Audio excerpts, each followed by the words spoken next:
हे प्रेत आत्माएं, जागो, हम तुम्हें बुलाते हैं। समीर गहरी नींद में था, इतनी गहरी कि उसकी आंख खुली नहीं पाई। लेकिन नितिन सो ही नहीं पा रहा था, क्योंकि उसके बगल में आर्यन का मृत शरीर पड़ा था।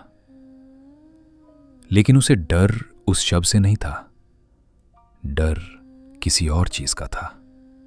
हाँ, मैंने तुम्हारा काम कर दिया, अब मुझे मानव बलि चाहिए। नितिन, क्या मानव बलि? मैं तो तुम्हें पहले ही बलि दे चुका हूं। अधूरा ज्ञान हमेशा दर्द देता है। पशु बलि सिर्फ मुझे जगाती है, लेकिन काम पूरा होने के बाद मुझे मानव बलि चाहिए, वरना मैं तुम्हें ही खा जाऊंगा। नितिन के हाथ कांपने लगे। मैं किसी इंसान को कैसे मार सकता हूं? लेकिन आवाज फिर गूंजी। अपने दोस्त को मारते वक्त सोचा था क्या? अगली सुबह आर्यन की लाश देखकर सबके होश उड़ गए। उसका शरीर पूरी तरह सफेद पड़ चुका था और आंखें बाहर निकल चुकी थीं। ये कोई सामान्य मौत नहीं थी। रात 11 बजे नितिन बार बार बाहर घूम रहा था। गार्ड उसे घूर रहा था। मुझे पता है तुम ही हो जिसने ये सब किया है। उस रात नितिन ने गार्ड की चाय में नींद की दवाई मिला दी।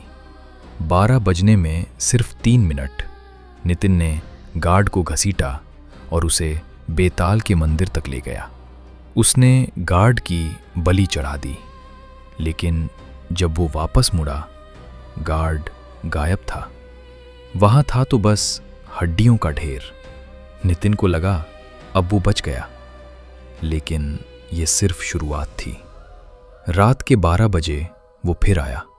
एक नहीं, मुझे 11 मानव बलि चाहिए। भैया दरवाजा खोलो ना। एक चीख और खामोशी। बाहर उसकी बहन की हड्डियां पड़ी थीं। अब हर रात एक बलि। बच्चे गायब होने लगे। लेकिन एक दिन पुलिस ने उसे पकड़ लिया।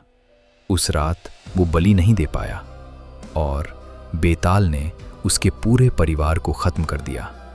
अब वो अकेला था। मुझे मार डालो, मेरी बलि ले लो। और बेताल उस पर टूट पड़ा। सुबह उस घर में कुछ बचा था तो सिर्फ हड्डियों का ढेर। अगर आप भी अंधेरे के राज जानना चाहते हैं तो अभी सब्सक्राइब करें और भूत जंक्शन परिवार का हिस्सा बनें।